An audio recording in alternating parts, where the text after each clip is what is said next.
Hey everybody, it's Safi and Marco Dish Out on Movies, the only movie review show on YouTube to review movies in terms of food. It's just Marco here once again, and I am here today to briefly review and talk about seeing Star Wars Revenge of the Sith in movie theaters for its 20th anniversary. First off, I didn't even know that this was happening until I saw some people on Twitter posting, and so that's why I am glad that I do have a Twitter still, even though it is a terrible place now.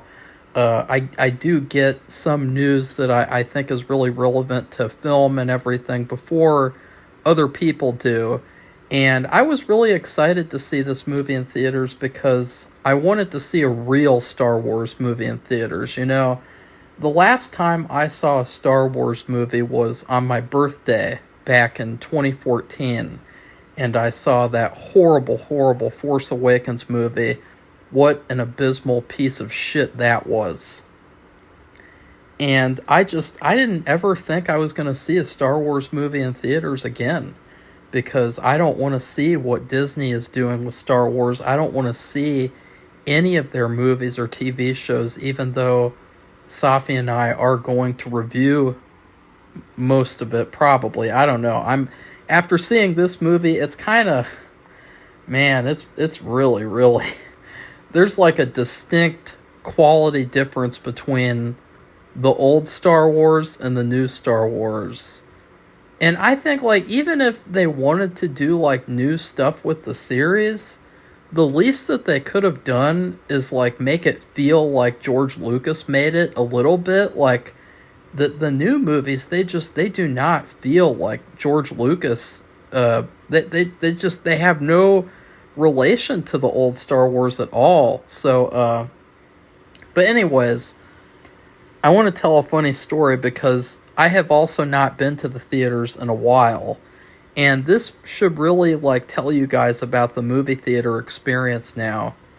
So I get there, and there's no people anymore at the ticket booth. There's no one there. All it is machines that you go up to and scan your ticket or buy your ticket on this machine. It's so... ugh. And it just... I don't know why they're doing that. I know that theaters are struggling with money, but that was a part of the experience, was ordering tickets from ticket takers and having that person-to-person interaction.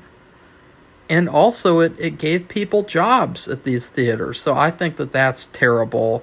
And then I go into the lobby, and there are no ticket, like, takers on either side of the auditoriums. Like, there's nobody to take your ticket and rip it in half or give you, like, it's just like, what the hell? Like, why have they done this to theaters? Like, it's horrible. It was almost like, ugh, like, this is not the same place that I used to know and love as a kid.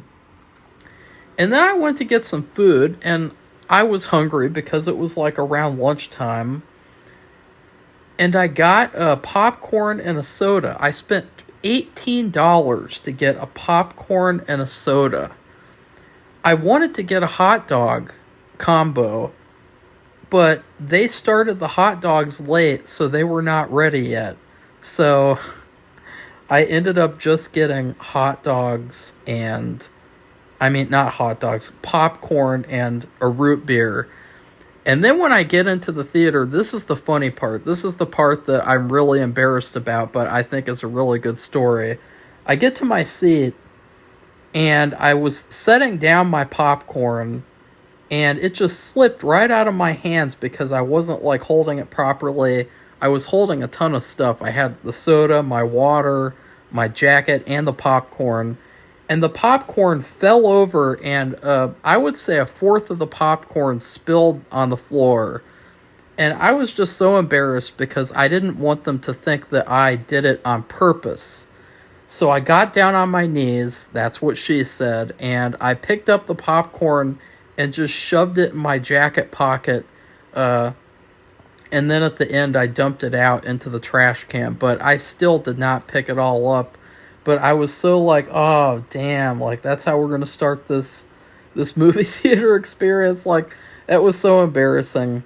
But then I sat down and I would say this is one of the best movie theater experiences that I've had, because the movie itself was really, really good. And honestly, it didn't even really feel like 2.5 hours, this Star Wars Episode 3.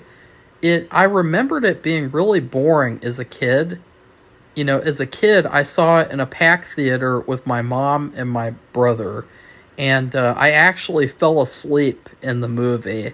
And I just remembered it being a lot worse than it actually was. Like, I remembered that there was a lot more, like, stupid Padme, like, romance drama. And I remembered, like, just a lot of other stuff. I don't know why, but, like, I feel like I just watched a completely different movie than the one that I saw as a kid. And I really, really enjoyed it for the most part. There were a couple of things that I didn't like.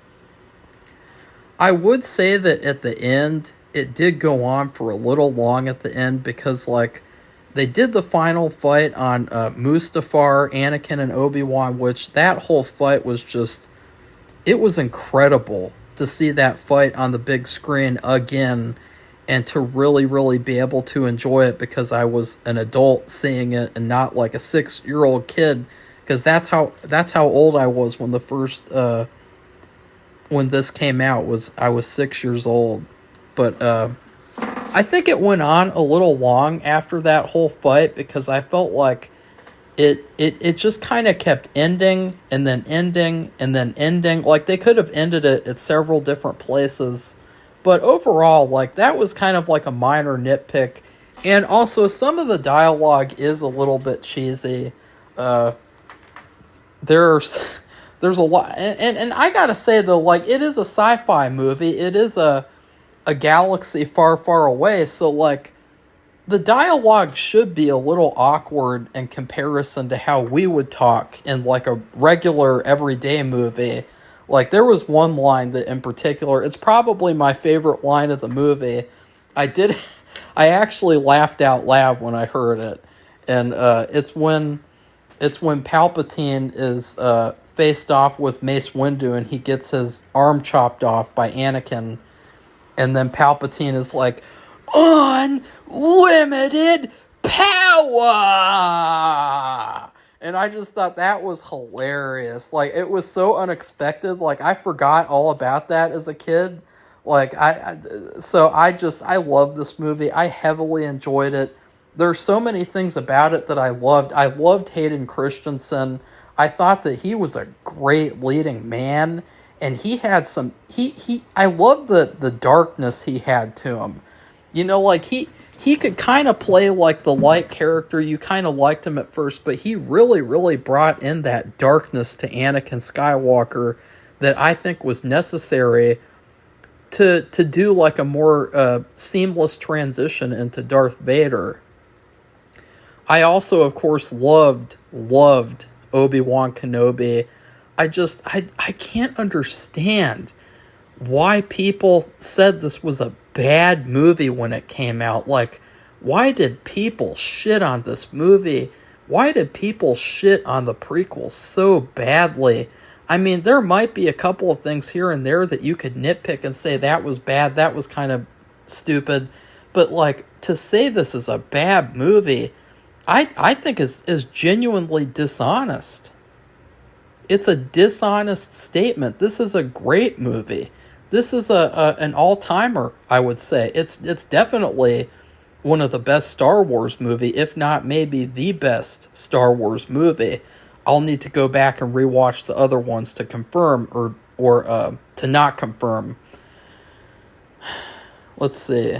Another thing I would say, and this is something that I actually didn't like as a kid, I never liked the character of General Grievous. He's like this stupid robot character, and even as a kid, I just kind of felt like he was like a toy. He just looks like a toy character that, like, even though he's supposed to be evil, I guess, And I know he's evil, but I mean, he just didn't really do very much evil stuff in the movie. But like, he just kind of felt like you could pick him up and play with him like a toy. He really wasn't intimidating, and he wasn't very scary. I didn't really care for the fight between him and Obi-Wan and the whole chase sequence. I thought, this guy, he's probably one of the weakest Star Wars characters because he has all this technology. He's got like 6 lightsabers. He's got like this big bike thing that has like these Gatling guns on it. And he still got beat by this one guy, this one Jedi with his one lightsaber. Like, that's, and a gun. That's pretty pathetic. Or a blaster, whatever you call it. That's pretty pathetic. And he's not even like healthy. He's always like coughing and everything. He's like, I'm General Grievous. I thought that character is trash. But I guess you could say like, there would probably be some trash villains in, like, the Star Wars universe. Like, not every villain can be really badass and be really scary. So, but I mean, it just, they did devote, like, about, like, 30 plus minutes to that whole, tracking him down and getting him. So, yeah. But I thought that the movie also, it went by really, really fast, except for the ending part. I felt like it was like 2 hours long. Like, I didn't even feel like it was 2.5 hours or 3 hours, including the ads and the stupid trailers. Like, I felt like it was like just a regular length movie. Like, it did not feel long and boring or anything. And so I was surprised by that. It seemed to go by really, really fast. And let's see. I'm trying to remember my favorite scene, or think about what would be my favorite scene. Because there was a scene that didn't have any dialogue, and it was basically just Anakin and Padme in their apartment or house or whatever you call it. I guess it would be apartment. And it was a great, like, emotional, like, character-driven scene where it was basically just Anakin deciding in his mind he's going to have to turn to the dark side, or he's going to have to go save Palpatine, and then he goes, and I thought that whole part was probably my favorite part of the movie. But yeah, overall, I love this movie. I thought it was so surprising. It was so nice to see a real Star Wars movie in theaters.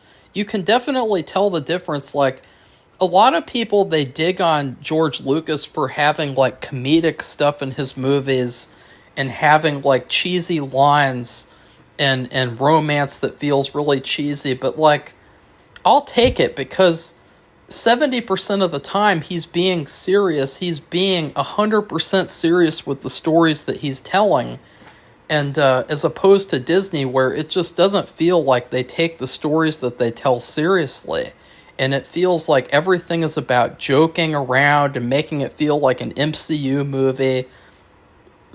Whereas George Lucas, he really took it seriously. And he told a story that felt like it had gravity to it. It felt like it had an epic feeling to it.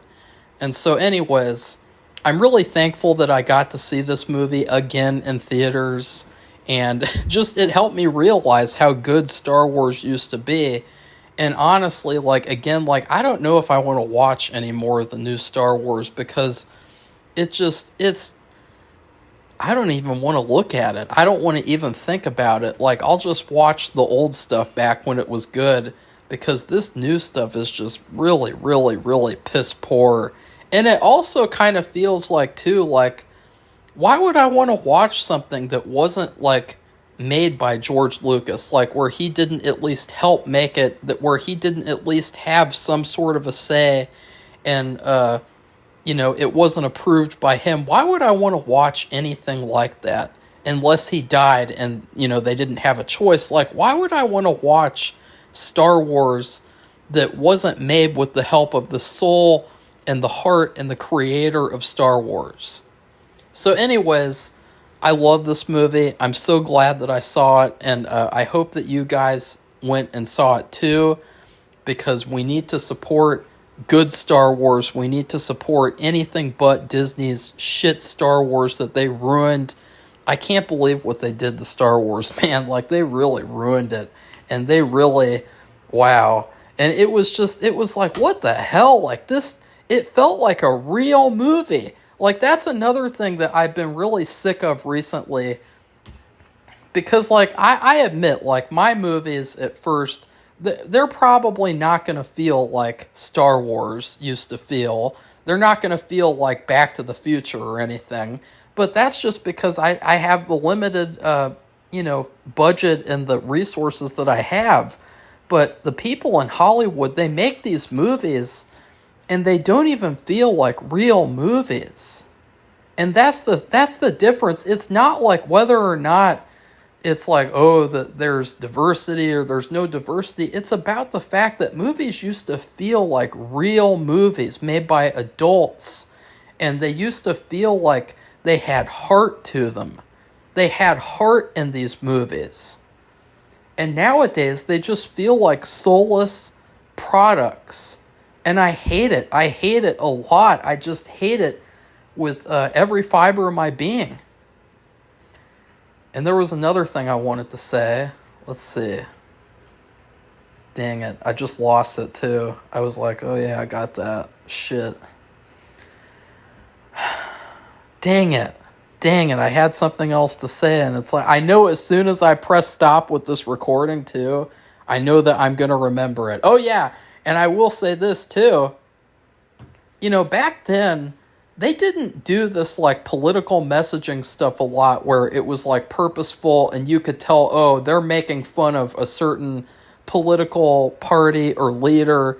But I gotta say, after watching this movie, there's a certain presidential figure, and he is almost exactly like Emperor Palpatine.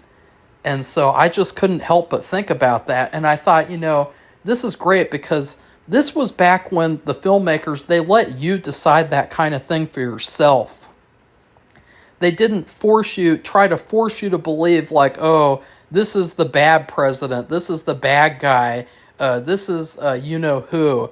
They would let you decide that and see it for yourself. Because if it's true, if you can draw those comparisons, you can see that all by yourself.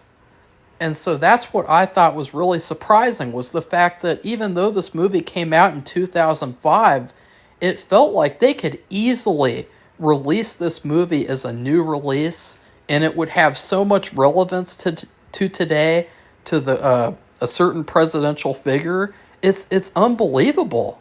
So overall, I love this movie. I love it. I feel almost like I'm a Star Wars fan again, and that's exactly the feeling that I wanted from seeing this movie.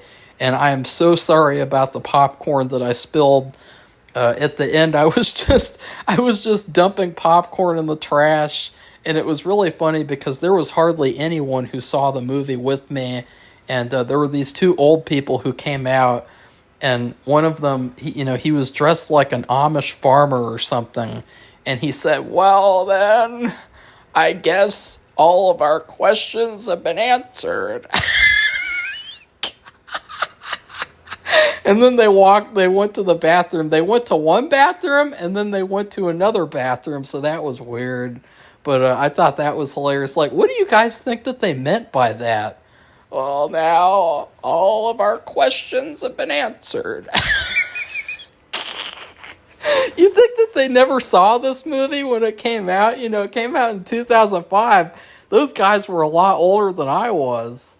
I could tell they were older, and there's nothing wrong with that. But like, you got to think like, what kind of questions did they have that they needed answering? Or maybe it was sarcastic. I don't know, but like, yeah. So I'm really glad that I went to the movies today. I can't wait to go again. I'm going to go see the Thunderbolts, which it's probably going to be a piece of shit, but I want to see the movie anyway, just because I want to start seeing movies in theaters again. I'll just be bringing, for the most part, my own food because those prices are ridiculous. So please like this video, comment. What do you guys think of Revenge of the Sith? And have you ever had a similar experience at the movies where you dropped your popcorn all over the floor and you felt really bad about it? Because I didn't want it to seem like I did it on purpose. I didn't want it to seem like I was like the kinds of people who saw Minecraft and did all the stuff that they did there. And then please subscribe to our channel if you'd like to see more honest movie reviews. Goodbye, everybody. See you soon.